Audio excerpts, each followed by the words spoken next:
Chapter 121. Raon looked at the mercenaries stretched out on the ground with a smile that stemmed from the bottom of his heart. Fighting against people is the best. The fangs of Insanity's proficiency increased noticeably as he crossed blades with the mercenaries, who had lots of hands-on experience. Choosing the match instead of food was the correct answer. It's just... He became slightly emotional. He didn't manage to completely fix the problem of getting excited by the madness that came from the fangs of insanity. It seemed he needed to practice more before he could remain completely level-headed as he pierced through his opponent's openings. Are you done fighting me? Raon swirled his sword to point at the wolf mercenaries. I'm not even done warming up yet. I'll be disappointed if that's all you've got after picking a fight with me first. Eek. Fine, come at me. You aren't good enough, I'll do it. Following his provocation, the mercenaries competed with each other to be his next opponent. 5 of you is perfect. Come at me at once. You crazy. Are you seriously trying to fight against 5 people at once? Raon nodded silently. You are looking down on us too much. Let's go. Beat him up with our numbers. That's enough. As the mercenaries were about to attack him, an enervating voice could be heard. A green-haired man with long limbs stepped out from the group of soldiers that were standing at the center. His appearance resembled a mantis. Ha! The vice-captain. The mercenaries bowed at him, calling him the vice-captain. What are you guys doing? Despite his sharp appearance, his voice was as slow as a turtle. That's. I got the gist of it. He clicked his tongue, looking at him and the mercenaries that were collapsed in a corner. Ha! I am Cliff, the vice-captain of the wolf mercenaries. My boys are a bit rude. Cliff bowed politely, offering an apology. It's Al. As he was about to tell him that it was all right, he met Cliff's eyes as he raised his head. The completely serious, ice-cold eyes weren't those of an apologetic person. I heard you say that you wanted to fight against 5 of our boys at once, but may I fight you instead? Despite his polite words, his voice was filled with combative spirit, as if he were about to swing his fist at any moment. I thought he was different, but he is exactly the same. I know, right? Ugh. I thought I could finally taste the pizza, but it's starting again. I'll finish this soon enough, so just wait a little. Raon smiled lightly and faced Cliff. He looked up at his narrow eyes and nodded. I'd be glad if you do, since I haven't finished warming up yet. That's a relief. I also enjoy warming up with a fight. Cliff showed his teeth and smiled. It looked like he wasn't even trying to hide his combative spirit anymore. The pressure coming from a swordsman at the expert level was pressing on his shoulders. Creak. He drew the long sword attached to his back like a spear. Since there's a difference in age, I'll allow you to attack first. Thank you for your consideration. Raon brandished his sword and kicked the ground. As he was about to dash ahead, a deadly blade popped out in front of his eyes. He is fast. It was a high-speed attack utilizing his long arm and the long sword's range. It felt like the sword surged up in front of his eyes. However, I already knew it was coming. Raon was already expecting that kind of attack the moment he saw Cliff's arm and the long sword. Clang! Raon nonchalantly deflected the long sword rushing at him. Using that opening, he kicked the ground. As he was about to pierce into his space, Cliff stepped back and retrieved the sword, whose trajectory went amiss, and thrust it once again. All of that happened at the speed of light. He didn't show the slightest bit of confusion, as if he was ready for it to happen. Interesting. Raon smiled. This is the kind of fight I've wanted. He didn't want a fight he could easily win, but an intense one where he could use the fangs of insanity to the best of its abilities. You are so laid back. Cliff smiled coldly and thrust his sword. Raon hacked towards the blade, bending like a hawk's claw. Clank! Even though it was a powerful strike, the long sword didn't shake that much. Cliff quickly retrieved his blade to prepare his defense and attack at the same time. I see, I get it now. Raon licked his lips. It took 3 clashes of their blades, but he had a grasp on how to create an opening from Cliff. Thud. With a powerful step, he dashed to the front. Whoosh! Cliff immediately thrust his sword. It was about 1.5 times faster than before, which meant he'd been hiding his abilities. I'm sorry, but the same goes for me.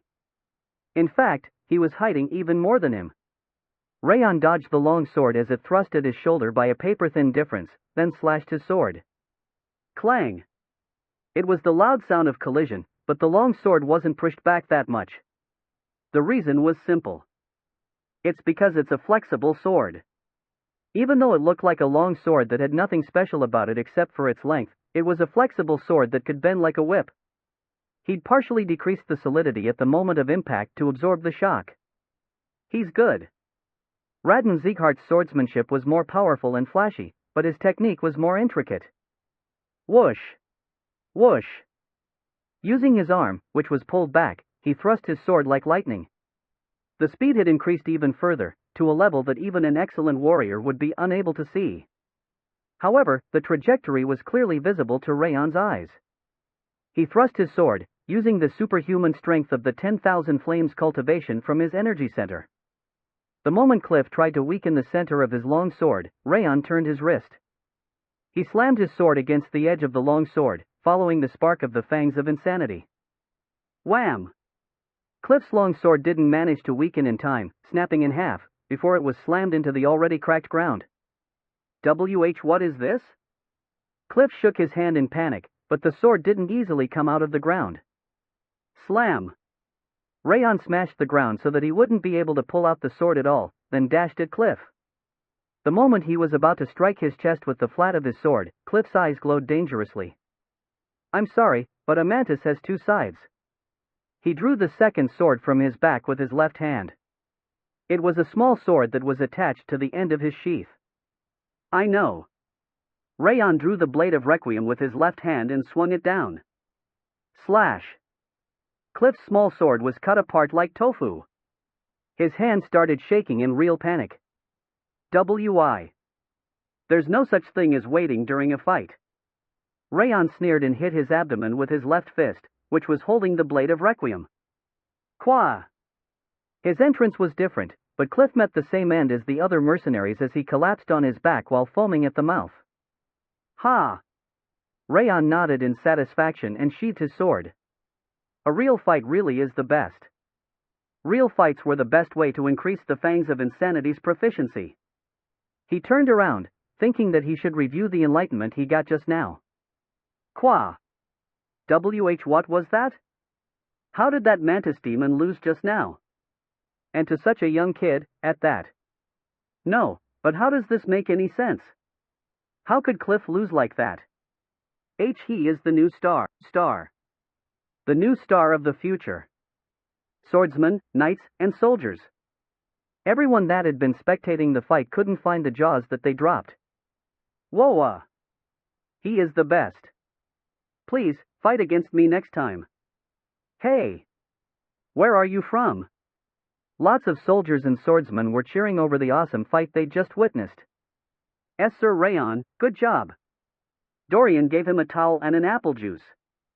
Telling him that he'd believed in him all along, he took out a grape juice and started drinking. Raon. As he was wiping his sweat with a snicker, Vice Commander Tarian came up to him. His expression was indifferent, unlike the others. Follow me.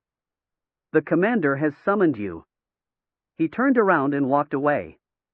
He was walking ahead, pretending to be indifferent, but he couldn't hide his trembling fingers. Raon was once again standing in front of the Commander Milland after being gone 2 days. His eyes skimmed over him from top to bottom with a probing gaze. I shall express my gratitude first. Thank you for saving the lives of the scouts. Milland slowly closed his eyes. I only did what I needed to do, since I'm also part of the scouting party. That's a boring answer, unlike when you were fighting. Did you watch?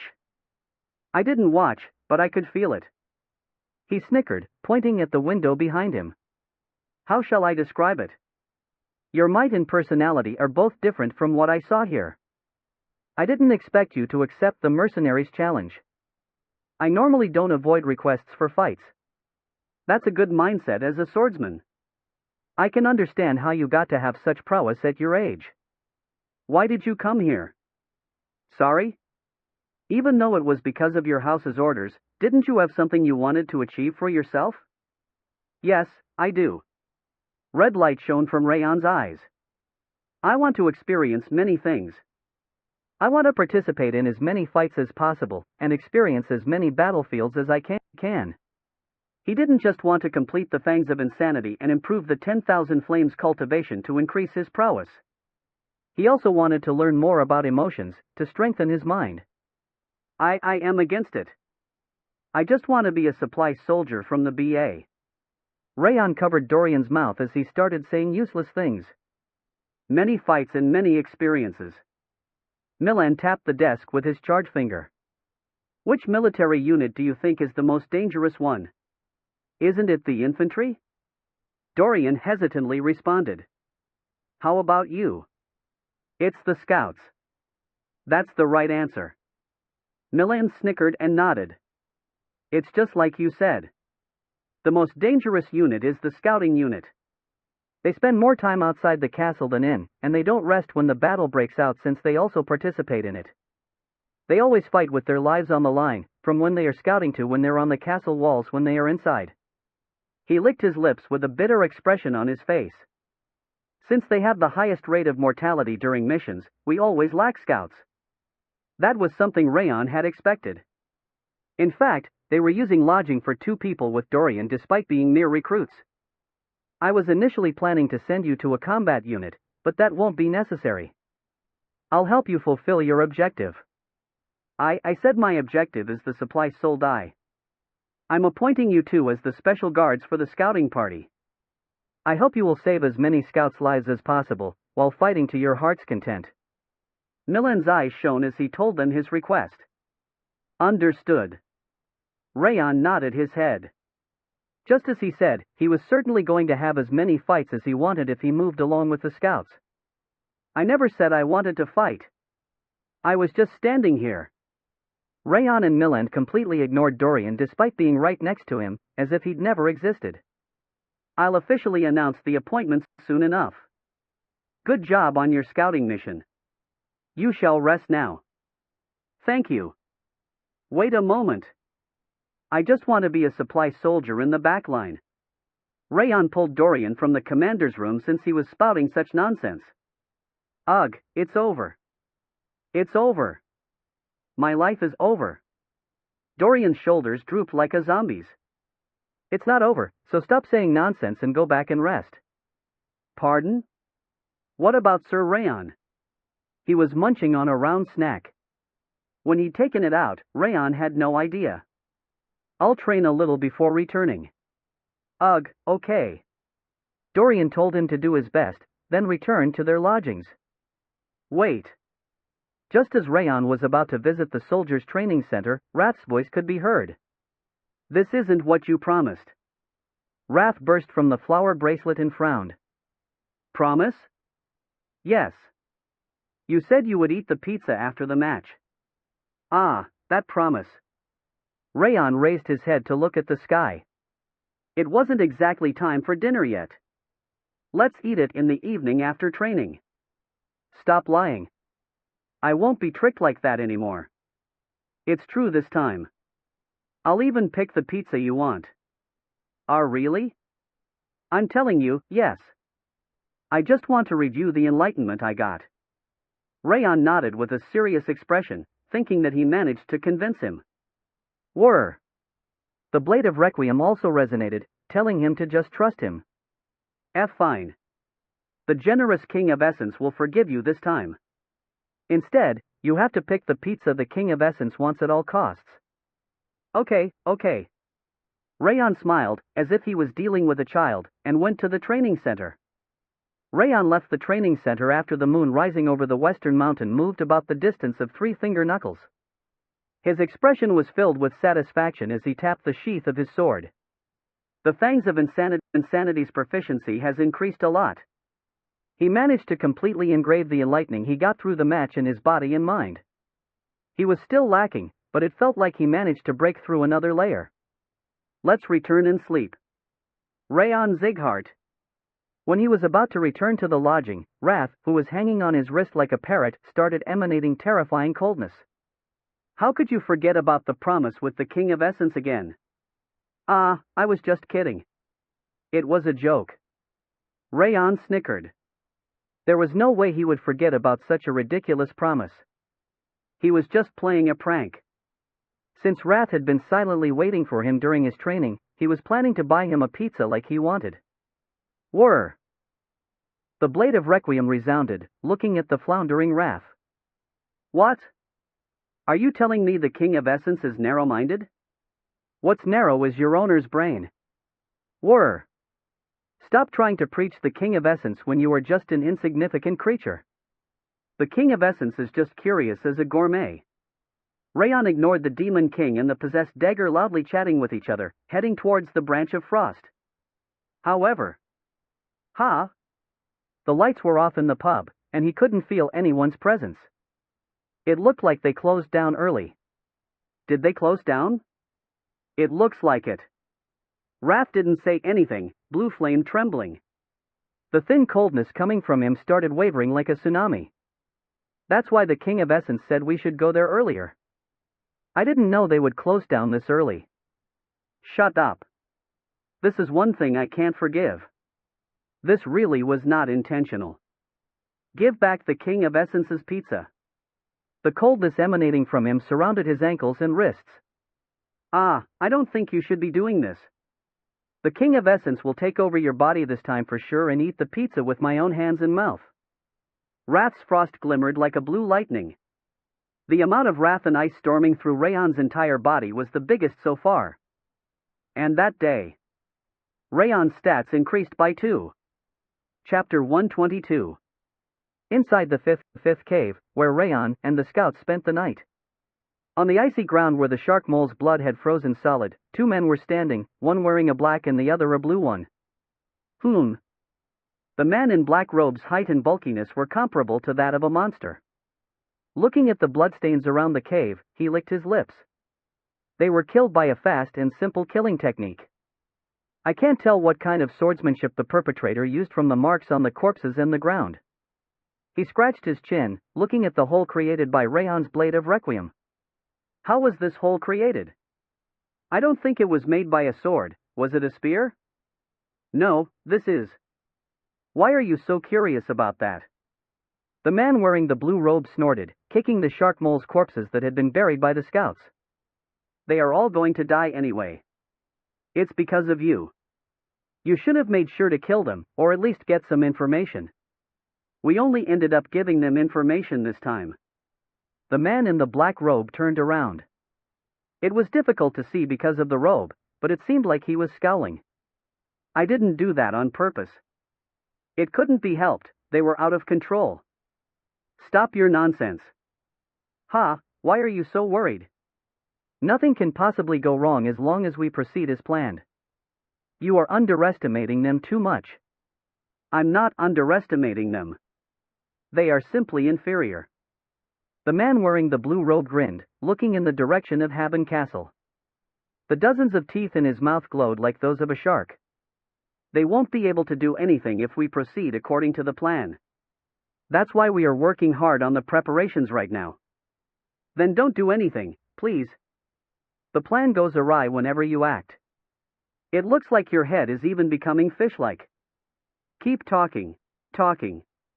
You are like a beast. All right. I won't do anything, I'll be as quiet as a mouse. The man in the black robe glared at him silently. The man in the blue robe nodded, grating on his nerves. So, what are we going to do now? Haben Castle's commander isn't stupid. He will send troops to confirm the fact that shark moles came up near Stalin Mountain, and to exterminate the gathering trolls. So, we are going to attack those guys? Let me do that. It is not yet your turn. The man in the black robe shook his head. The 6 kings will probably send reinforcements as soon as we act, so we need to be the last ones to wield our blades. So, what then? I've already made my preparations. Huge shadows appeared from behind him. They had white fur as thin and long as feathers covering their entire bodies, ears as pointy as elves, and arms long enough to reach the ground. Ice trolls. Two of those monsters, infamous throughout the frozen northern land, stood behind the man in the black robe. Oh, they aren't just average monsters. The man in the blue robe crossed his arms and grinned. Just as he said, the two ice trolls didn't look normal. They were at least one head taller than an average ice troll, and one held a red club while the other held a blue staff. A warrior and a shaman sounds like a good combination for experimentation. I should also look for some decent ones. He headed towards the northern sea while giggling, and the man in the black robe silently walked towards Stalin Mountain. Rumble. The ice troll warrior and shaman followed the man in the black robe like well-trained dogs. The next day, Raon left his lodgings and went to the Branch of Frost before noon. It's unusual of you to ask me to go to the pub. Dorian rubbed his sleepy eyes with a big yawn. I'm missing the food I couldn't eat yesterday. Ah, I know. The food looked pretty delicious. Actually, he didn't really feel hungry or miss the food, but he felt ever so slightly bad about Wrath, who lost his stats without eating pizza in the end. Because of that, he decided to spend some time eating pizza. Don't pretend you are being considerate to the King of Essence. The promise was supposed to be for yesterday in the first place. Wrath complained, sticking to his wrist like a cicada on a tree. He'd become significantly smaller compared to the day before because he'd spent a lot of his power. Okay. As he nodded and kept walking, he could feel probing gazes form the surroundings. That's him. The sword demon that killed 6 shark moles on his own and even defeated the wolf mercenary corps, including their vice-captain, Cliff. Are you sure? But he is just a pretty boy. I can only feel a weak pressure from him. I lost all my salary from betting against him yesterday. There's no way I would forget. How did he become strong enough to defeat that terrible mantis at such a young age? The swordsman and the knight swallowed harshly upon seeing Raon pass them by. Hey, sword demon. You were awesome yesterday. It has been a long time since the last time our mercenary corps was defeated that badly. Thank you for beating up Tekka, who's been playing the goat. I felt so happy when the vice-captain got beaten up. Unlike the swordsmen that were probing him, the wolf mercenaries waved their hands with cheers. They are seriously crazy. They just like fighting, and they like strong people. Yellow madness could still be seen in their eyes. It was truly behavior befitting the demons of battlefields that went looking for fights. Whatever, just go faster. Okay. Raon snickered and opened the pub's door. The inside was completely empty, since it was an awkward time for a meal. Welcome. They sat at the table in the center and a cheerful voice could be heard from the kitchen. A girl in her early teens wearing her rosy hair in 2 braids walked out soon enough. She was someone they hadn't seen the day before. Are you going to eat? Ha! After putting the menu down on the table, the girl tilted her head as she looked at Raon.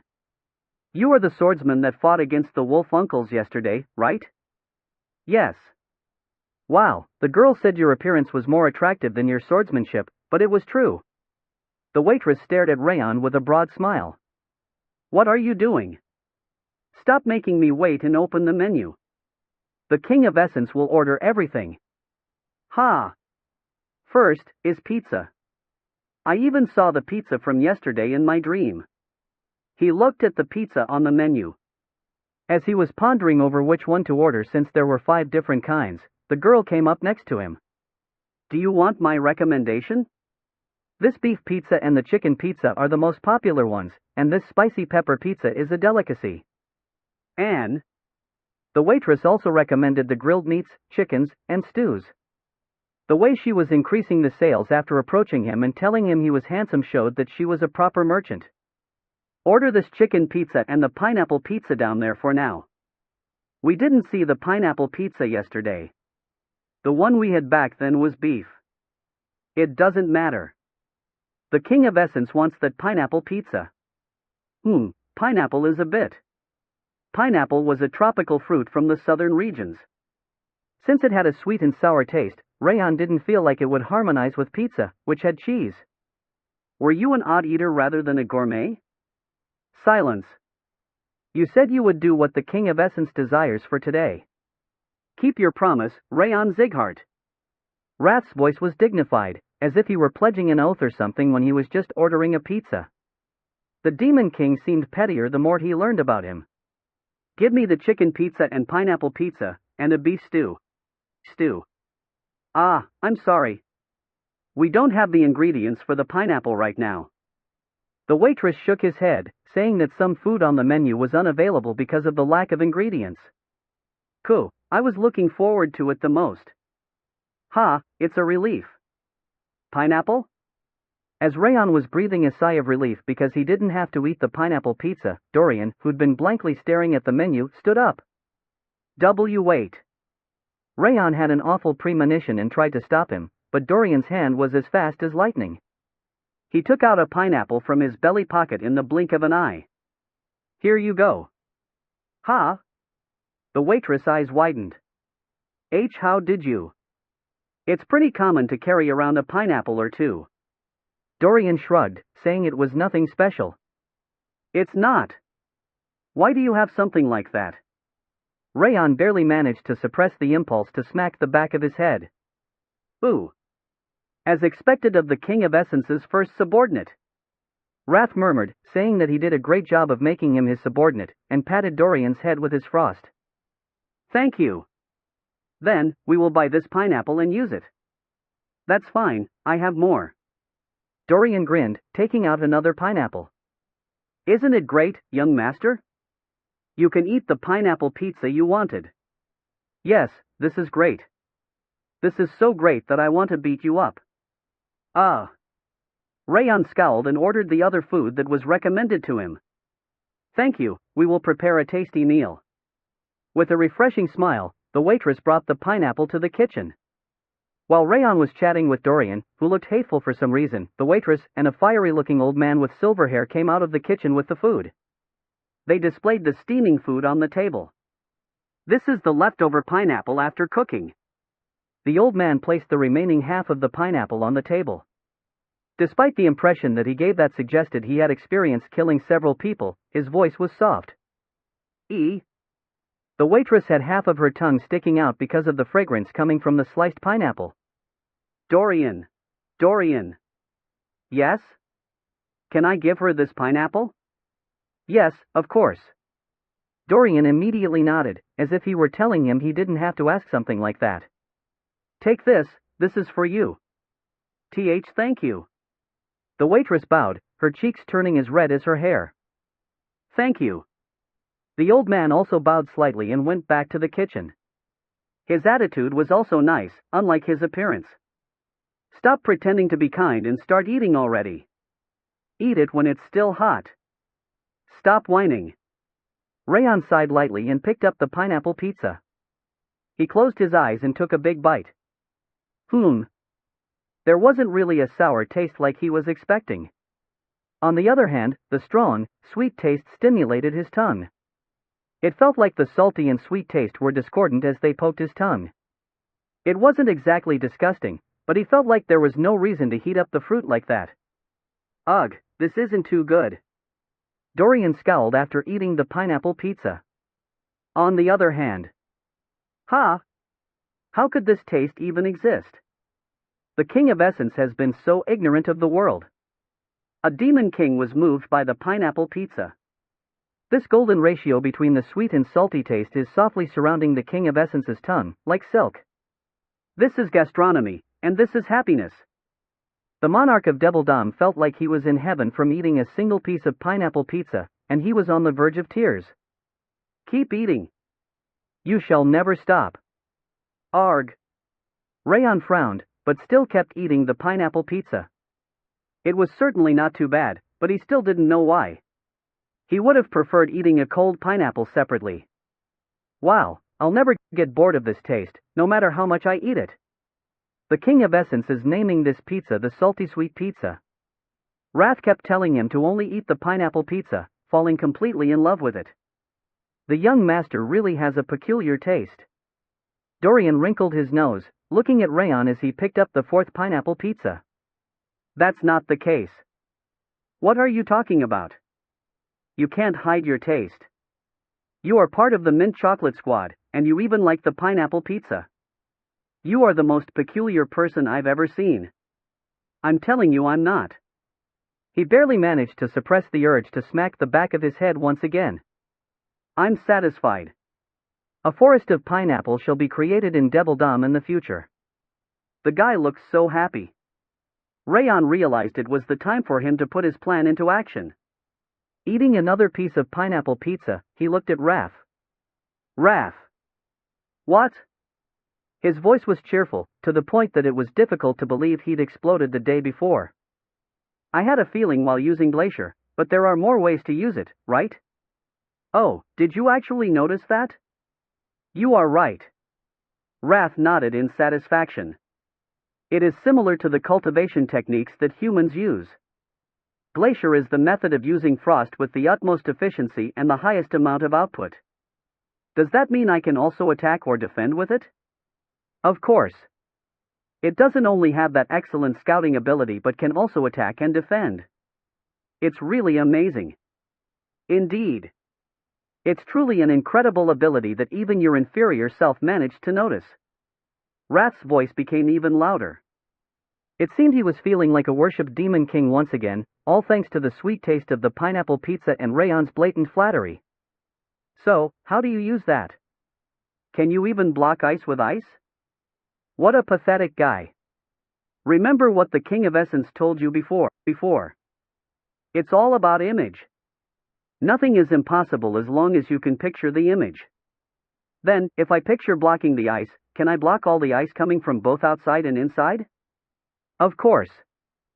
Flaws don't exist in an ability created by the King of Essence. Chant the spell the King of Essence taught you and draw the image you need.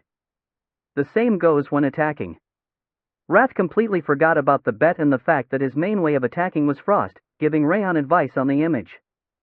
I see. Raon slightly lowered his head, putting the last piece of pineapple pizza in his mouth. It was an expression of gratitude to the monarch of Raph, giving him his daily bread. Thank you. The pineapple pizza was awkward and obscure, but the other food was certainly delicious. Even Raph, who was a fussy eater, was murmuring about making him his personal cook or something. This place is great. I didn't expect the northern land to have such a restaurant. Dorian smiled in satisfaction, patting his swollen belly. I agree. Raon smiled widely and stood up. He went to the kitchen to pay, and the waitress came out with something in her hand. Please, take this. They were nicely baked, steaming brown cookies. They were made with the pineapple she took with her earlier in the center. I made them because you seem to like pineapples. It was a misunderstanding. A complete misunderstanding. Another worshipper of the King of Essence has appeared in such a place. That girl shall be appointed as the King of Essence's pineapple girl from today onward. Raon pushed away Raph, who was spreading ice, and accepted the cookies. Thank you, I'm Yua. I see, Yua. Thank you. Raon accepted the cookies with a smile. The old man bowed at him from the kitchen. Raon bowed back and finished paying. Have a nice day. Please come again. Yua kept waving her hand until Raon and Dorian left the pub. This is pretty good. Eating the pineapple cookie, Dorian murmured that it was different from the pineapple pizza. Let's see. Raon licked his lips and took a bite. The taste of gooey pineapple inside the crunchy cookie wasn't bad at all. Oh, it's gooey. This is also a delicacy. The King of Essence's pineapple girl is so talented. Today was a great harvest. I know, right? I've gained more than you today. Raon grinned, putting the rest of the cookies in his mouth as he thought that part separately. Raon. Dorian. As he was thinking about the image he would make, Raiden was running up to them while waving his hand. Leader? What's up, Huff? There's an urgent matter. Raiden grabbed his knees with his hands to catch his breath, before standing up. We've got a mission for the third scouting party. His nervous eyes subsided into darkness. It's your first mission. Chapter 123. The night before. Haben Castle headquarters. Milan, Tarion, and the strategic officers were gathered around a round table. The second scouting party found a group of ice trolls near the fourth cave. Their number is 13. We should attack first, before more of them gather. Vice Commander Tarion pointed to a forest under Stalin Mountain on the map. The fourth cave isn't that far away from the fifth cave. Yes. We should check to see if other ocean monsters came up around Stalin Forest while we eliminate the trolls. Trolls are one thing, but we also need to investigate shark moles. Milan's gaze was directed at the map, then turned to look at the shark mole's fins that Raiden had brought back. This is an unusual matter, so the vice commander should act personally. Affirmative. Tarion nodded immediately, as if he knew that would happen. Bring the Snow Strikers and the Wolf Mercenary Corps. Eliminate the trolls and investigate up to the area around the Northern Sea before returning. As for the scouting parties, I'll bring the second and the third. The third? Yes. Milan expressed his doubt slightly, but Tarion firmly shut his mouth. He clearly had no intention of changing his mind. Fine. Fine. You will depart in 2 days, at daybreak. Keep that in mind and prepare yourselves. Yes. The strategic officers left to develop the plan in more detail, leaving the father and the son as the only people in the commander's room. The second party has to go because they were the ones that found the trolls. Why did you pick the third party when they've only recently returned? The fourth and the fifth party haven't done anything in a while. I felt something after witnessing Raon's matches. You felt something? Yes. Raon's prowess is certainly astonishing, but I'm sure there are similar people among the young geniuses of the 6 kings and 5 demons. Milan nodded in agreement. However, the boy's spirit surpasses his might. The fierce will to defeat his opponent was powerful enough to overwhelm even me. The Rough Wolf Mercenary Corps accepted their defeat as well, even giving him a thumbs up. So, you want to see if that spirit of his is the real deal or not? Yes, that is the case. Fine. He also wanted to fight, so there shouldn't be any problem. Milan tapped the map and nodded. You can go. Yes. However, his eyes grew serious as he folded the map and stood up. Be careful. The most dangerous moment is when change occurs. Understood. Tarion smiled, telling him to not worry. Raon returned to the lodging, following Raiden's instruction to pack his luggage. Why, young master?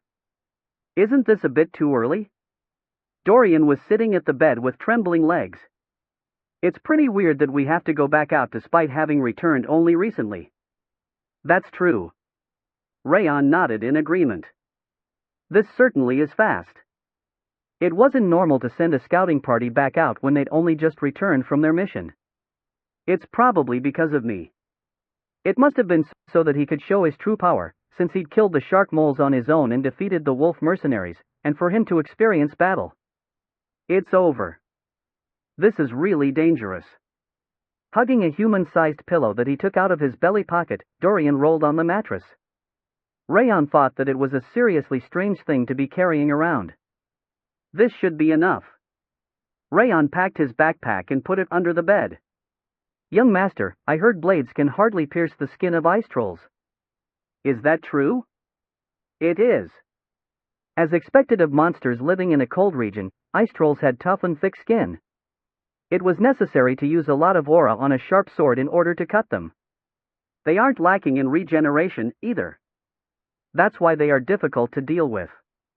Because they possess the troll's characteristic regeneration on top of their high strength, agility, and even intelligence, dealing with ice trolls was difficult even for experienced swordsmen and knights.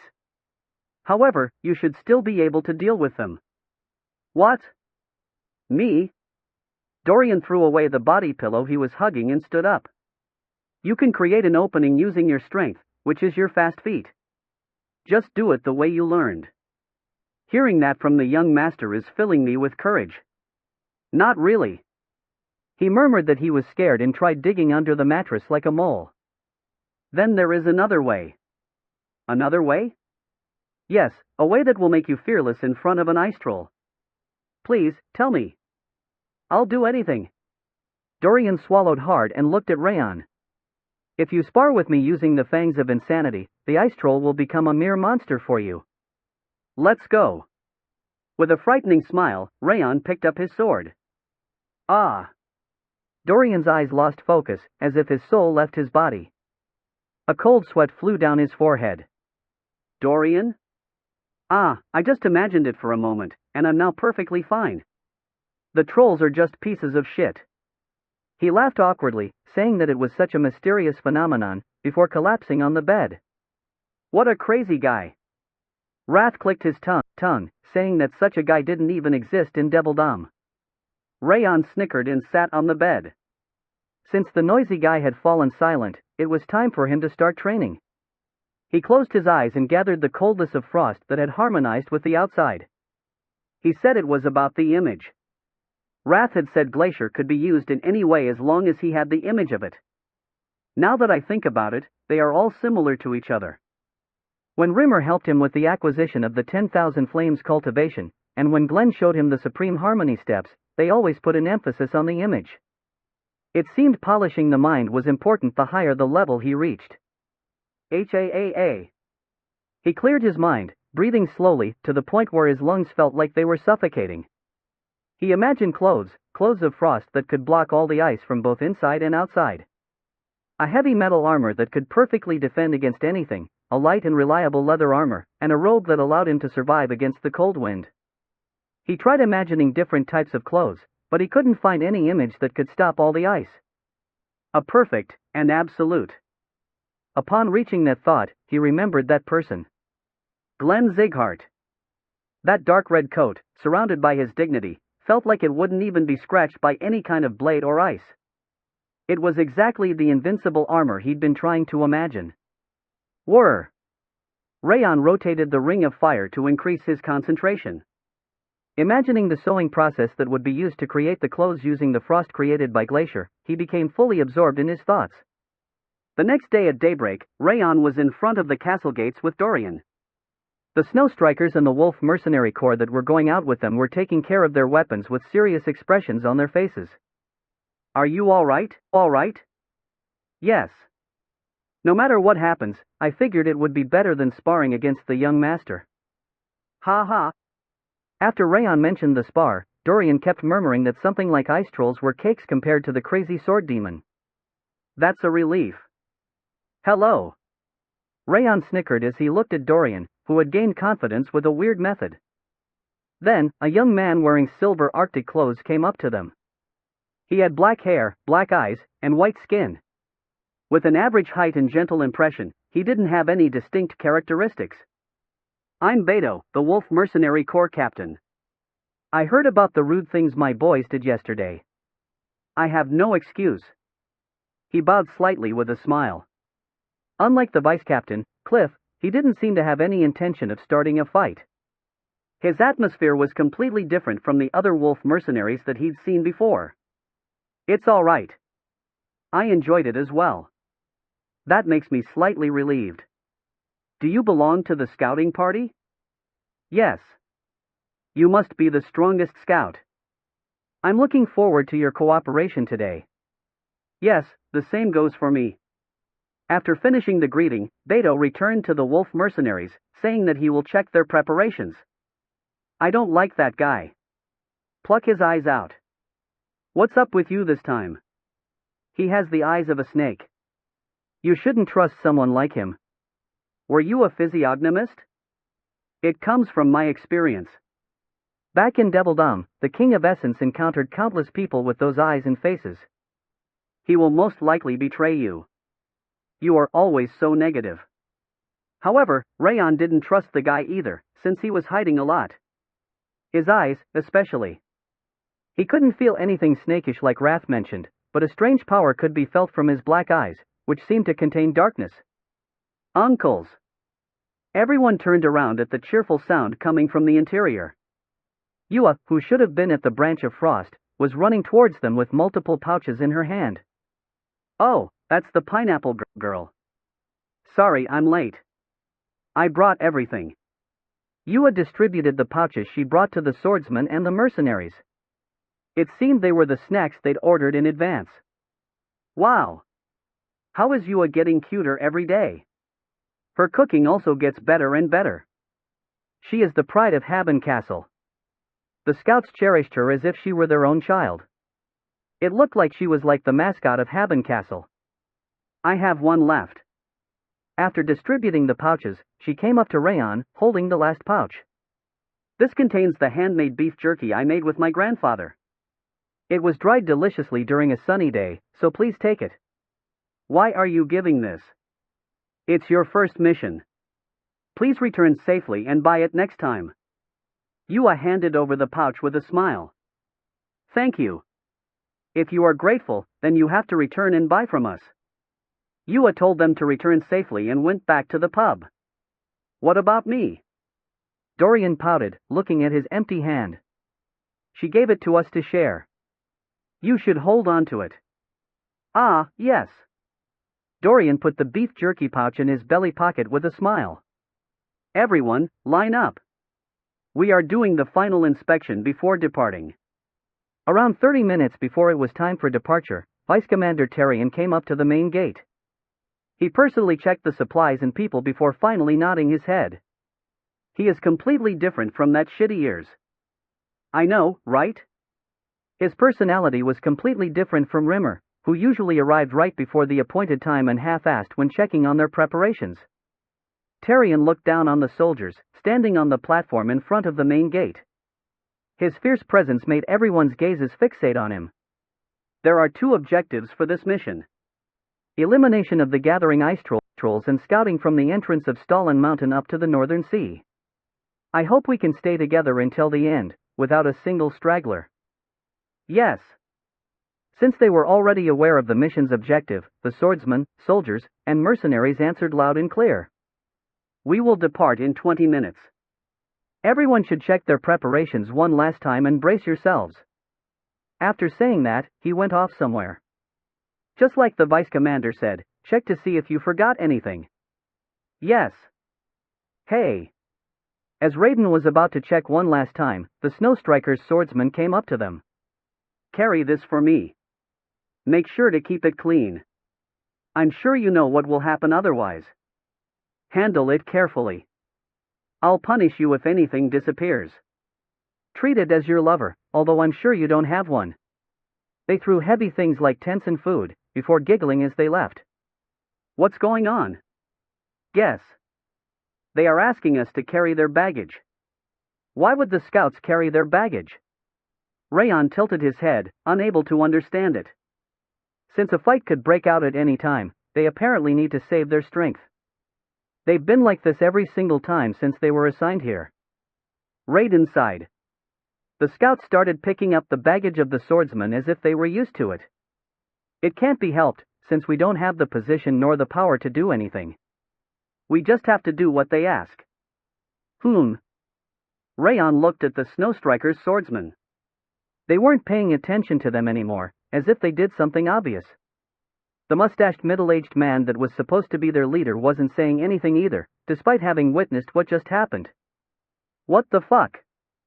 If they needed to be ready to fight, the scouts needed to be ready to scout. The ridiculousness of offloading the baggage to the companions that had an even more difficult job was something he couldn't understand. Humans can't live without abusing their powers. Wrath smiled coldly, saying that humans are always like that. Wow, this is so shitty. Leave them on the ground. It was a rare sight to behold, as Dorian stepped up with a frown. In the middle of the dumbfounded scouts, he put all the belongings of the swordsman in his belly pocket. Seniors. I'll carry them all. Don't worry about it, just believe in me. Wow. Seriously? Isn't that heavy? It's not heavy at all. Dorian flexed his arm muscles and steam came out of his nose. Our recruit. I apologize for calling you a weirdo. Wow. Eat this, it's for you. Yes. The scouts gave a round of applause to Dorian, who took all the baggage, and gave him their snacks. Raon already had the thought, but with the nice personality he had, Dorian was the type of person that'd be loved by his seniors and companions. After 20 minutes, Tarion returned wearing Arctic clothes. All of the forces lined up in front of him. We are leaving. The second and third scouting parties, step forward. Step forward. Raon and Dorian went to the head of the line, following their leader, Raiden. Open the gate. Open the gate. The main gate at the center of the castle opened instead of the small gate they used when they went out to scout, and the pure white scenery of the snowfield came into view. Advance. We will sleep here tonight, then leave at daybreak tomorrow. Everyone, set up the tents and prepare to camp. Yes. The soldiers started moving busily at Tyrion's orders. The mercenaries personally set up their tents and prepared their meals, but the Snow Striker swordsmen were different. You know the ingredients I gave you earlier, make some stew with them. You'd better make it delicious since our leader and vice leader are also going to eat them. Hey, 4 of you over there. Come this way and help us set up the tent. The Snow Striker swordsmen came to the scouts' area to order them to make food and take some of them for chores. Ha! Dorian exclaimed at their ridiculous behavior. Is it okay for them to do this? What if it's not okay? We are powerless. Raiden sighed, taking out his pot. What did the vice commander or the commander say about this? They don't know. You see how they came here when the vice commander isn't around. He said they only came to visit them when Tyrion wasn't around. It's pretty rare for the commander or vice commander to come out from the castle. We are the one confronting them, so going against them will only be disadvantageous for us. Raiden ignited the fire, saying that it couldn't be helped. Ah, I'm so angry. Taking out the ingredients from his belly pocket, Dorian punched in the air. Raon narrowed his eyes, placing the pot on the fire. I thought a place like this, where lots of battles take place, would be strongly united. That doesn't seem to be the case. That's usually the case, but the Snow Strikers are an exception. Their leader is a jerk to start with, and he is extremely good at recognizing the weak and using them. I see. Looking at the Snow Strikers, who were chatting around without working at all, his red eyes grew serious. Then I just need to seize them by the neck.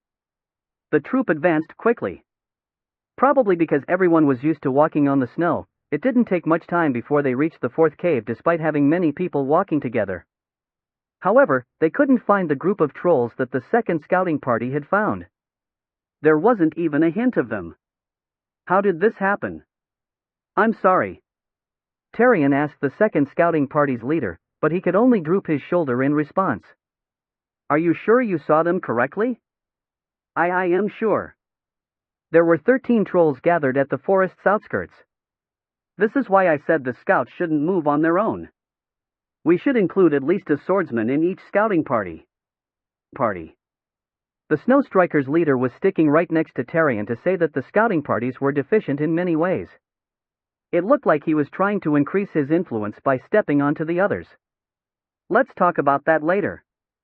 What's important right now is to find their traces to locate them. Tyrion lowered his head and looked around the ground covered in snow. Even though the ice trolls move like wild animals on snow, it's impossible for them to leave no trace at all. Find the ice trolls' remnants, everyone. If we don't eliminate them right here, they will return to us as a huge casualty. Yes. Understood. The scouts, swordsmen, and mercenaries visibly nodded and split the searching area. Trolls seriously never get caught easily. Raiden frowned, kicking the piled snow. The traces of the ice trolls have disappeared. We need to start searching, so get ready. Yes. The scouts started looking for the trolls' tracks, sticking on the ground like a dog with short legs. The mercenaries and the Snow Striker's swordsmen also spread their aura perception in order to find out about the trolls' direction or presences. I'll leave it to them. Raon didn't look for the tracks, standing guard instead. Since the scouts had spent their entire lives there, they should have been able to find the tracks soon enough, and his role wasn't the search but the protection. Therefore, he just focused on guard duty. However, contrary to his expectation, the trolls never appeared. They only managed to find a single trace of them after 2 hours of searching. Did something happen again? Even though an ice troll wasn't the type of monster that left lots of traces, there was no way they struggled so much at finding their traces. It must have been an anomaly, so it looked like he needed to personally take action. Damn it! Tyrion frowned and stomped the ground. At least, I'm sure that they went towards Stalin Mountain. The second scouting party leader swallowed, looking at the only troll's footprint. There are countless monsters in that mountain on top of the ice trolls. We can't move the entire troop from that single trace. Ugh. The day is short in the northern region. The night will fall soon enough. For now. May I take a look? Raon came forth and looked at the last trace under Tarian's feet. You? Yes, let me take a look. Didn't you just join the scouting party? And your new position should be the Scouts Guard. The Snow Strikers leader Edquil wrinkled his nose, standing right next to Tarian. Don't try to disgrace yourself for no reason. Leave. We don't have much time since the sun is setting already. Stop. Tarian stopped the Snow Striker leader's blabbering mouth. The direction is Stalin Mountain. Raon nodded, looking at the only track on the ground. Everyone knows that. The problem is that we can't find out the exact location. The Snow Striker leader shouted, annoyed by the fact that Raon was stepping up despite being part of the scouting party. I'll figure that out. Ha! Are you some young master from somewhere? You are really childish, contrary to your rumored abilities. Do you realize you're wasting everyone's time right now? I want to deep fry that insect in his mustache in a volcano, after freezing him from head to toe. I really hate how he keeps blabbering in his mouth. That's a bit cruel, but I agree. Raon ignored the Snow Strikers leader, who kept talking endlessly, and closed his eyes. Since it was also his opportunity to get stronger, he focused his mind. Whir! He used Glacier and opened the ocean of perception made with his mental image. It had become wider and was now at a size that could be called a spring. He spread the ocean out thinly, but he couldn't find any trace of the troll's presence. He would have normally stopped there, but because of the Snow Striker leader and Swordsman that were annoying in multiple ways, he definitely wanted to locate their positions. But how? It was also about image. Opening the confined ocean would allow him to reach further with Glacier's perception. Raon opened the dam blocking the ocean like a lake. Splash! The sound of flowing water that shouldn't exist resounded throughout his head, and the black water surged from the ocean. This way. He directed the stream up towards the destination of the troll's footprint. Just like a salmon going up a river, the ocean of perception mixed with the icy frost of the land dashed towards Stalin Mountain. He searched through the predictable locations by controlling the stream of perception bending like a whip, but he could only feel the presence of multiple monsters, not finding any gathering of trolls. Then, perhaps, he changed direction. Instead of the snowy forest that ice trolls preferred, he let the stream of perception flow towards the bottom of the mountain and valleys. He even used the perception of the snowflower and focused, finally finding a wild presence around a ravine. Their numbers were higher than he'd heard, but they were the ice trolls surrounded by frost for sure. Ha! He exhaled a murky breath and stood up. The scouts were looking at him full of expectation, while the Snow Strikers leader and Swordsman were sneering at him. Your expression makes it obvious. We've just wasted our time. Vice Commander, let's prepare to camp. I found them, though. What? I said I found them. Raon's mouth curved into a smile, looking at the Snow Striker leader, who used to sneer at him. Chapter 124. What is this crazy bastard saying? The Snow Strikers leader Edquil glared at Raon with his brown eyes. Are you saying that you discovered the troll's location from crouching there and looking at a footprint? He shouted at him, claiming that it was absolute nonsense, and shoved his face at Raon. If you are looking for some attention, return to the castle and do some more of those shitty matches instead of acting out here. Then, do you want to make a bet? Raon tilted his head. Bet? Yes. Let's make a bet on whether I'm right where you are, since all you've been doing is talking. You are insane. How are we going to even bet when no one's going to trust you? Are you scared? Ugh. Raon snickered and raised the corners of his mouth. Edquil started grinding his teeth. Stop saying nonsense when you are just a moron that's come from nowhere. And why have you been talking to me so casually? That's how you've been talking to me. I'm not your subordinate. Even if you aren't, my position is. The commander personally assigned me as the scout party's guard. I'm actually directly affiliated to the commander, so there's no reason to show you courtesy. It was true that Edquil had a higher position, but it was also true that he had no reason to bow to him since his position was directly given to him by the commander. You young bastard. Oh, are you talking about age now that position didn't work? How ugly. Stop. Tyrion stood between Raon and Edquil with heavy steps. Restrain yourselves, both of you. What do you think you are doing right now? Monsters could appear at any time. He frowned, looking back and forth between them. Edquil, why are you so emotional today?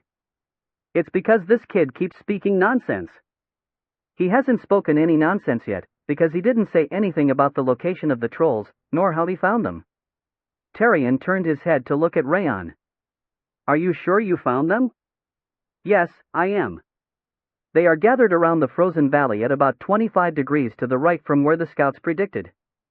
And how did you discover that? Tyrion's voice trembled upon hearing Raon's confident and definite answer. I've learned to use intuition to determine the enemy's location from someone who frequents forests and mountains as if they were his home. Intuition? Intuition? Did you just say intuition? Edquil pointed his finger and burst in laughter. Ha ha ha ha. He said intuition. You wouldn't believe that crazy bastard, would you? Intuition, huh? Tyrion looked at Raon, who remained indifferent despite being the target of Edquil and the Snowstriker's mockery. I can't trust intuition. Everyone there had an intuition forged from the experience, but he couldn't move the group following mere intuition. However, he is. He felt trustworthy for some reason, even if he wasn't from Zighart. His red eyes, which seemed to be looking through everything in the world, were making him feel like it was a good idea to trust his words. And he said forests and mountains. Someone came into his mind as soon as he heard about that. The Sword of Light Rimmer from Zighart, who was supposed to be Raon's instructor. He must have been the person that taught him to search with intuition.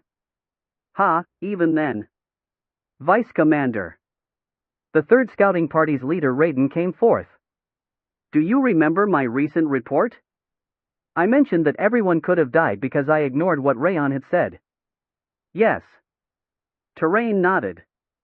It was only a few days ago that he heard that they fell into the danger of annihilation from ignoring Raon's warning. His eyes were exactly the same back then. Try trusting him once. Sensing shark moles isn't a big deal.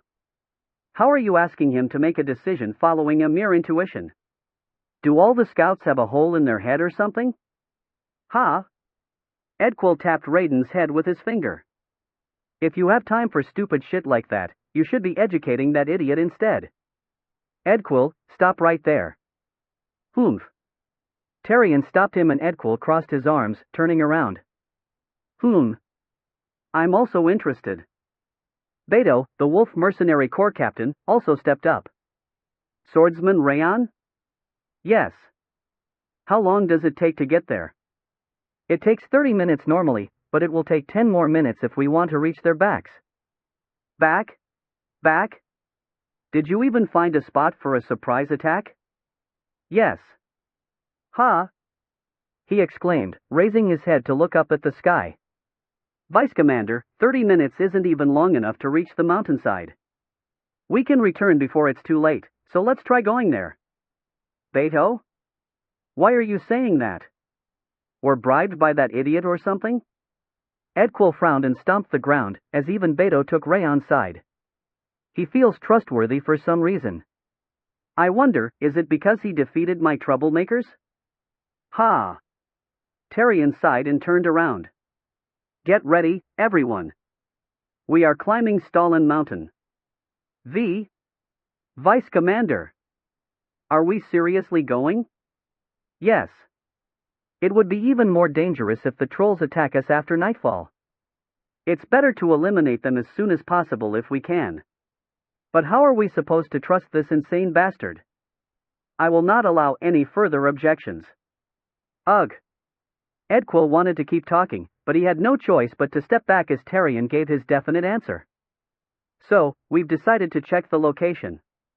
Raon smiled coldly and approached Edquil. And we should continue the bet. What bet are you talking about? If I manage to find the trolls, you should speak to the scouts respectfully from now on, carry your own baggage and the scouts' baggage, and do the chores for them as well. What if you didn't? Then I'll grant any of your wishes. Fine. You'd better be ready, since you will never be able to shoot your mouth off ever again. Edquil gave a deadly frown and walked towards the snow strikers. What an idiot. This guy always has a trick up his sleeve, so you always have to be careful to avoid being tricked by his words. I know, right? Raon smiled, looking at Wrath as he called Edquil an idiot. But you also get tricked all the time. The man in the black robe groaned, looking down from the midpoint of Stalin Mountain. What? He frowned, looking at Haben Castle's troops as they climbed Stalin Mountain. Why are they climbing? Climbing that mountain after seeing a single trace was an incomprehensible behavior considering the personality of Haben Castle's commanders, who tended to double-check on everything. The plan is going wrong.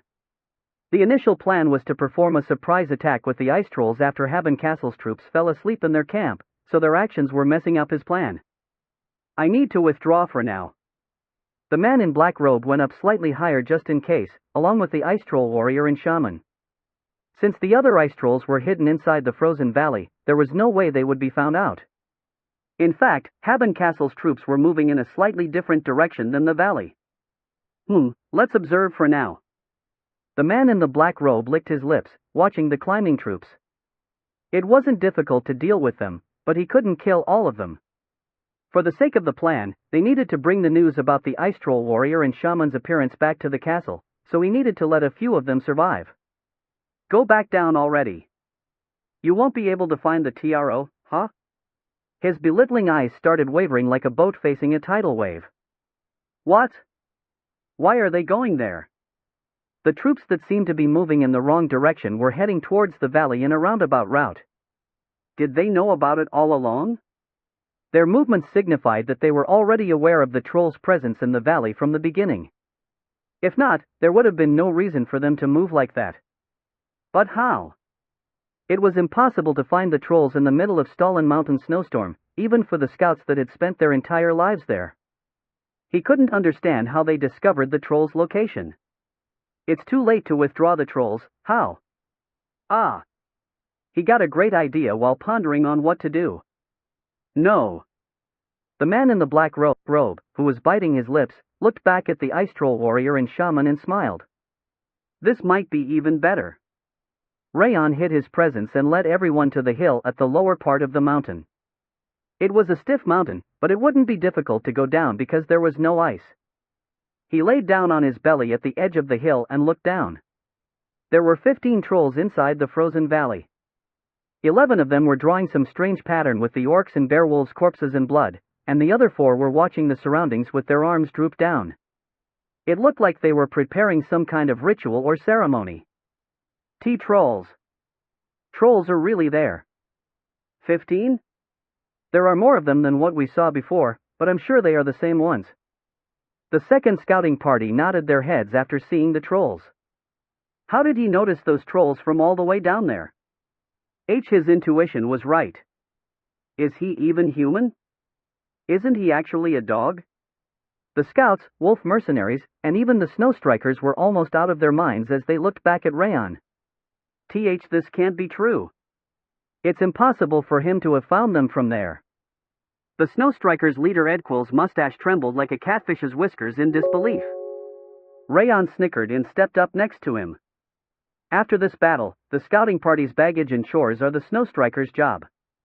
I'm sure you won't go back on your word as the leader of a group. Don't forget to speak respectfully. Ugh. And one more thing. I want you to personally carry my baggage. It won't be fun for you if you keep doing this. It's very fun for me, so don't worry about that. Seriously, you bastard. Edquil ground his teeth as he looked at Raon. My premonition was right. I felt there was something about him. Beto exclaimed, provoking Edquil even further. Fighting wasn't the only thing he was good at. I know, right? It's my first time witnessing a scouting ability like this. Can we recruit him to our mercenary corps somehow? The mercenaries also admired him, looking down at the trolls. Trolls. Ugh. What the? Damn it.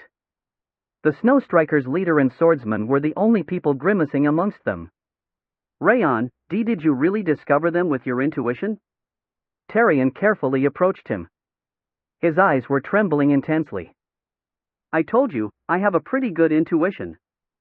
And there's something more important than that right now.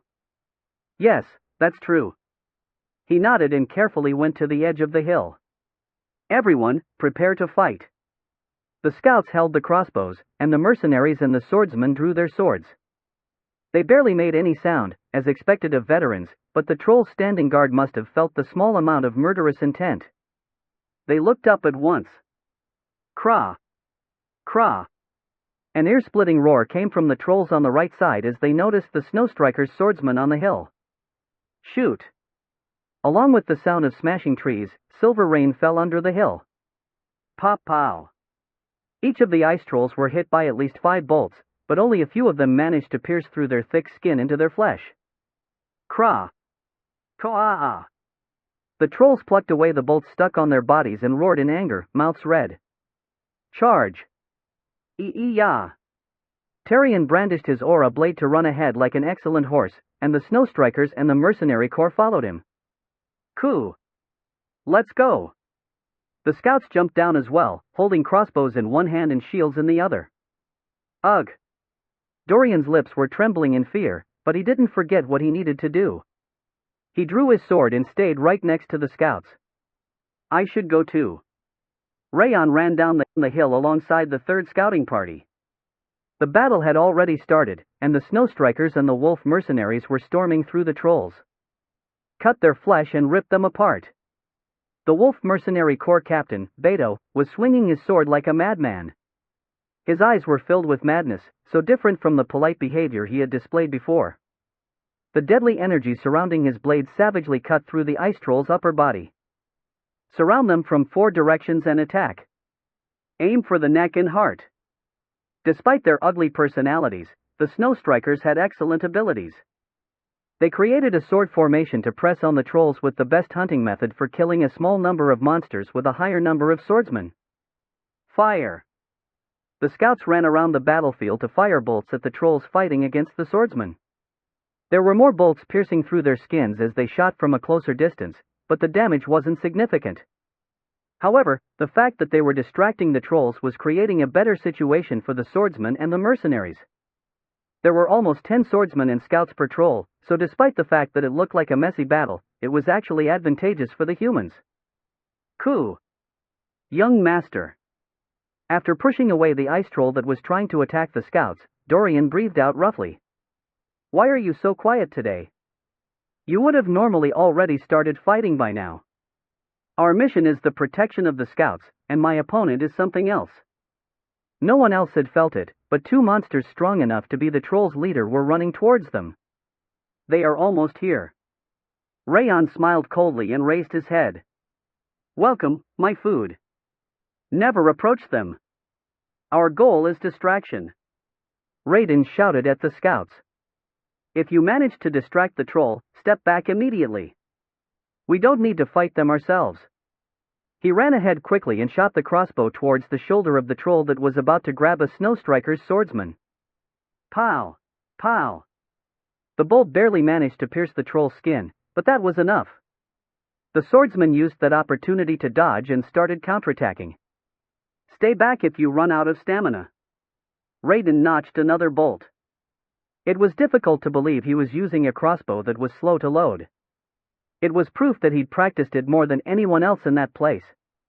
He ran around the battlefield like a squirrel to help the swordsmen and mercenaries in danger and encouraged the exhausted scouts. Ha, ha! Raiden caught his breath under the hill they came down from. This is the best-case scenario. The advantage they got from the surprise attack was continuing. A few people were injured, but no one had died and there were only a few trolls remaining. This rarely happens. Haben Castle's violent battles were rarely one-sided like that. It was all thanks to Raon. I'll buy him a nice meal when we ret, huh? A terrible murderous intent that made his hair stand on their ends cut off his line of thought. Gulp! He swallowed and raised his head. At the top of the hill, two trolls around one head taller than the ice trolls could be seen, one holding a club and the other a staff. A warrior and a shaman. KRRR. He felt like he was stark naked from the icy chill coming from the intense murderous intent the two monsters possessed. Slam! The ice troll warrior crushed the hill and jumped down at the scouts. He could feel the incredible strength coming from the blood-covered club. Coo! He couldn't breathe anymore. Death was the only thing he could think about. There was no way he could survive. The other scouts next to him also closed their eyes, sensing the end of their lives. Damn it! It was as he was biting his lip, looking at the club getting bigger and bigger. In the midst of frozen time, one swordsman was moving. Thud! He pushed Raiden and the scouts back with an invisible strength and stood alone in front of the ice troll warrior. He thrust his thin sword towards the troll's club, which contained a tremendous amount of strength. The crimson flower blooming from the end of his blade fluttered beautifully. Wham! The tremendous shock crushed the ever-frozen valley, and the ravine crumbled. However, the swordsman's body didn't falter in the slightest. Like the root of a 1,000-year-old tree, his legs were firmly supporting his body, pushing back a club the size of a human with his strength alone. Ah! The scouts, who were prepared to die, felt their breath catch upon witnessing that thrilling sight. Please, stay back. Raon turned his head halfway. The shape of his mouth was clearly a smile. I'll finish this quickly. Chapter 125. Raon stomped the ground. The pure energy rising from his ankle surrounded his wrist to push the sword. Wham! Despite the huge body and club, the ice troll warrior was slammed into the wall, pushed by the thin sword. KRRRR. The enraged ice troll warrior roared and swung the club, surrounded by a red combative energy. Alongside a ripping sound of the air, a tremendous wind pressure brushed past Raon's face. It felt like his skin was being torn apart, but he advanced through the wind. Using the full power of the 10,000 Flames cultivation, he smacked the club from the front. Bam! The collision between the aura-covered sword and the club that was incorporating combative energy created a shockwave, sweeping away all the snow and ice in the surrounding area. Key! The ice troll warrior's body was sturdier than he thought. It withstood the tremendous shockwave with its body and pummeled its club. His regenerative ability is certainly insane. Its body was ripped apart by the shockwave, yet it had already started regenerating. It wasn't just the strength and the agility, but it also had an incomparable regeneration compared to the normal ice trolls. Huff! Raon bent his knees. He swung up with his sword, aiming at the red combative energy that was falling down like a waterfall. The ice troll warrior's combative energy was powerful, but the 10,000 Flames cultivation's fire had enough power to melt it down. Wham! The crimson flame, fierce enough to melt steel, slashed through the combative energy and crashed like a tidal wave. It looked like a salmon going up a valley. KRR. The ice troll warrior groaned upon seeing its combative energy being split apart. Its yellow eyes, which used to look down on him, were filled with panic. I'll end you right away. There was no point in wasting time. It was as he was about to slice its neck, after cutting through the combative energy. Wham! The lump of ice thrown from the right deflected the sword's trajectory. PSSH. Instead of the troll warrior's neck, the sword cut through its chest. Despite receiving a huge injury, displaying his ribs to the outside, he still managed to jump back to gain distance. Raon narrowed his eyes and raised his head. The ice troll shaman was shaking its staff on the hill. What deflected his sword earlier was the frost drop shot by the troll shaman. That's cheap. Why is it interfering with a one-on-one fight? Dorian pointed his finger at the ice troll shaman and stomped the ground. But naturally, he didn't do anything in return. I'll take care of the shaman. The Snow Strikers' leader Edquil turned quickly. If you don't manage to kill it by the time I finish the troll warrior, I'll get the shaman myself. That won't happen. Edquil frowned and climbed up the hill, the Snow Strikers following him in a hurry. KRR.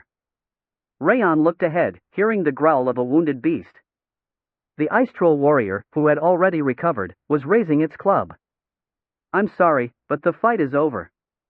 Raon lowered his sword and smiled coldly. He'd finished analyzing the ice troll warrior's movements by using the ring of fire and the fangs of insanity. The only thing left was to take its life with a single strike. Krah!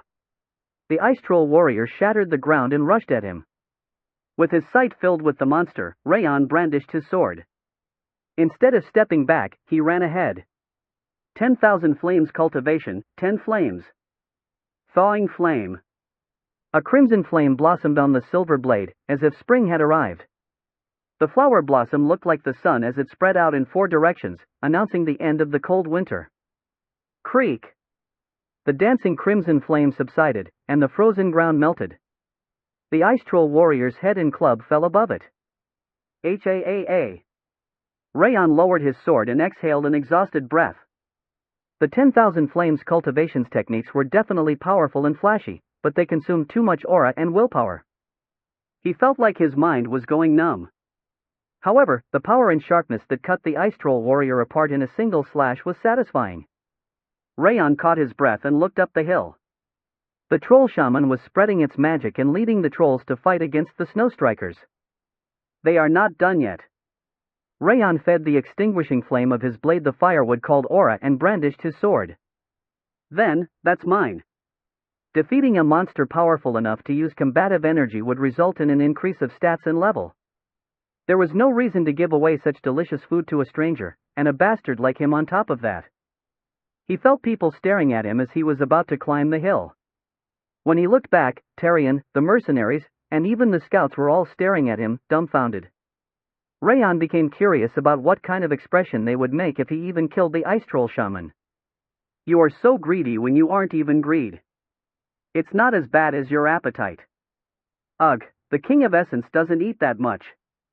It's just that I like the delicious food. Back in Devildom, the King of Essence personally cooked in the kitchen. I'm busy right now, so save it for later. Listen to me. Raon ignored Wrath as he pleaded with him to listen and went up the hill. He hid his presence with each step. Attack! Attack! Target the shaman first. Damn it! What is this intense snowstorm? Kill them quickly and help the leader. The snow strikers were fighting against the ice trolls inside the snowstorm created by the ice troll shaman. Ha! Edquil pierced into the center and swung his sword at the shaman, befitting of a leader. Clang! Even though his sword was targeting the shaman, it was blocked midway, as if there was an invisible wall. It was the defensive magic cast by shaman. Haa! He kept restlessly swinging his blade, which was surrounded by a powerful aura, yet the magic barrier didn't shatter easily. Kakarkardi! The troll shaman chanted a strange spell and the snowstreams fluttering in the air became even more intense, to the point where he couldn't even see right in front of him anymore. This isn't enough to stop me. Edquil grit his teeth and swung his sword. The white storm was split apart, and the shaman's body came into his sight. I have to kill it at all costs. If he got the achievement of killing the shaman on his own, he could probably cancel the bet he made against that damned kid. He couldn't allow them to carry the baggage of the lowly worms, the scouts. He needed to kill that monster at all costs and cancel the bet. Ee-yah! He kicked the ground and spread his aura blades. It looked like the magic wall was about to be broken, since it was trembling violently. I'm almost there. It was as he was about to deliver the finishing blow, by gathering more energy. Slam!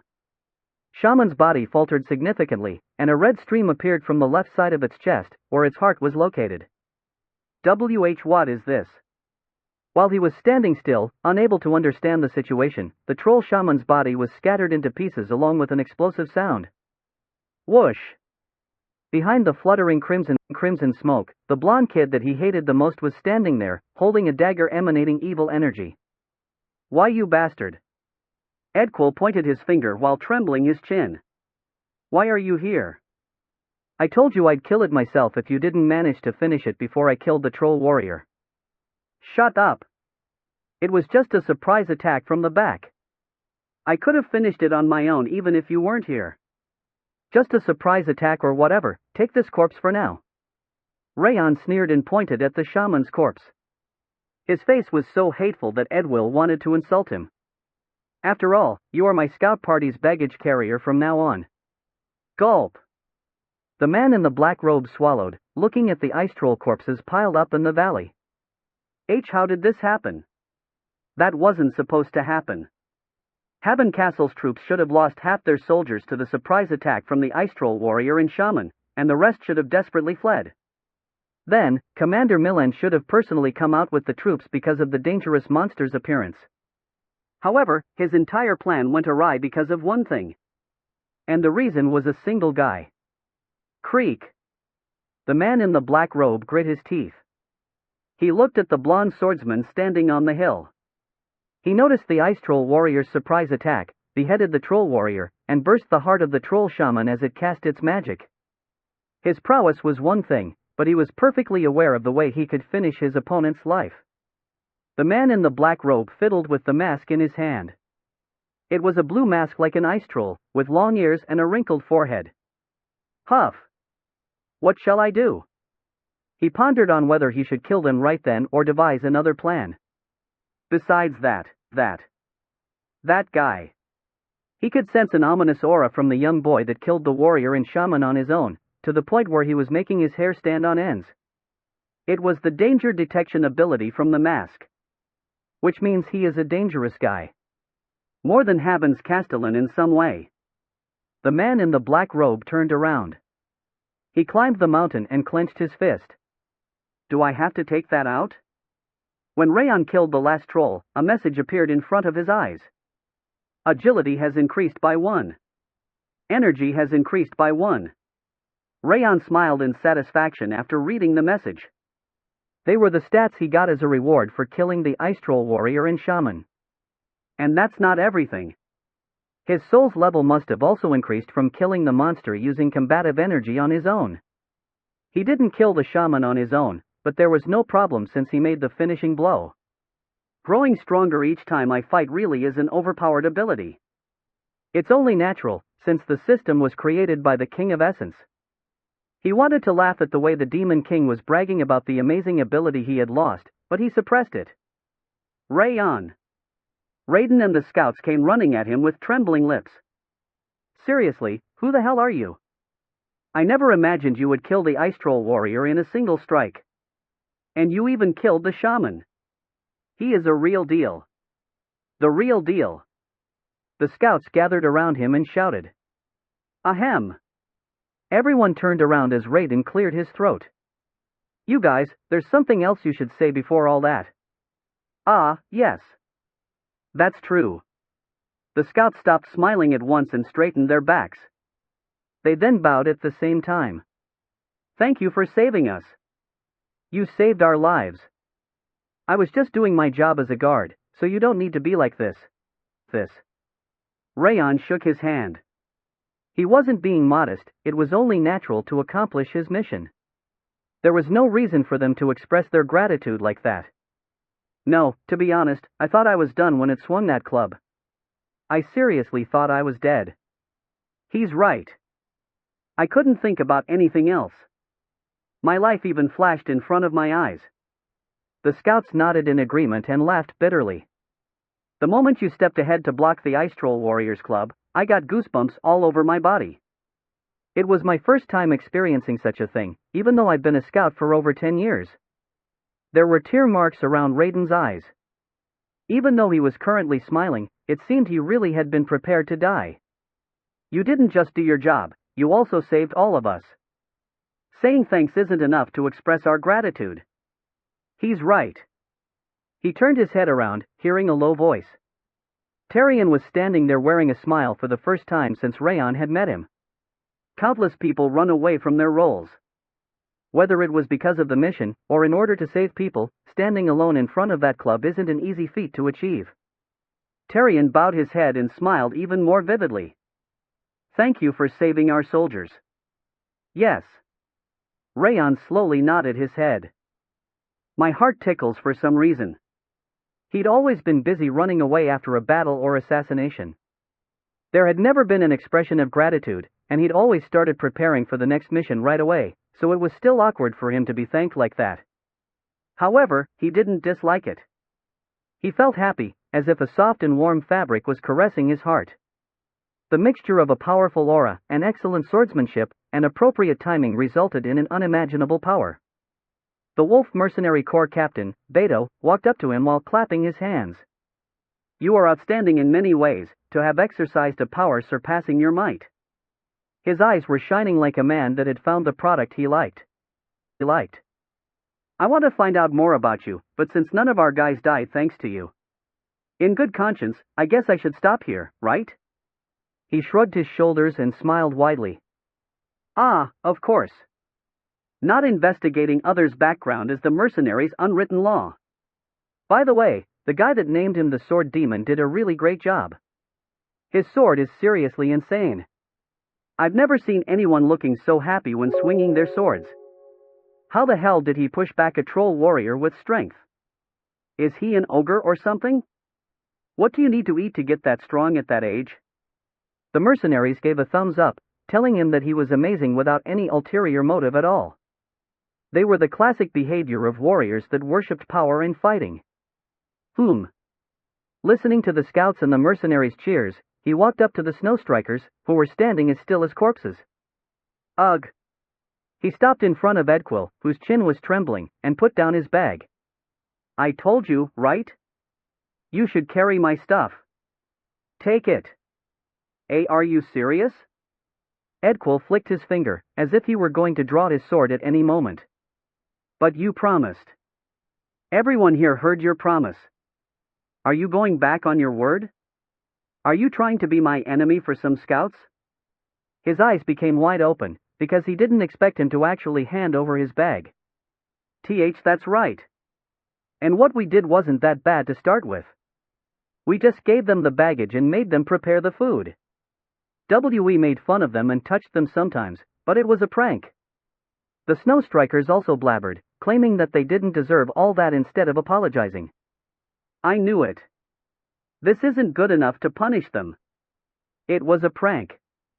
Or it wasn't that bad weren't things they should have been saying. Just as he thought, their mindset itself was unacceptable. Well, I guess I don't want to do anything harsh to the companions that fought alongside me." Raon nodded, hiding his true intention. "However, we can't reverse the bet we've already made, either. That's why I have a suggestion." What is that?" Edquill and the snow strikers' eyes glittered. They looked like they would do anything to get out of that situation. TSK. Those are the eyes of men about to lose everything they have and be chased out naked. Wrath lightly clicked his tongue, looking at Edquill's eyes. "We can make another bet on top of the previous bet. If you win, you won't have to be my bag carrier, and if I win, you will get another penalty." Raon smiled widely. His eyes were sinking into darkness, as if they had engulfed the night. "What do you think?"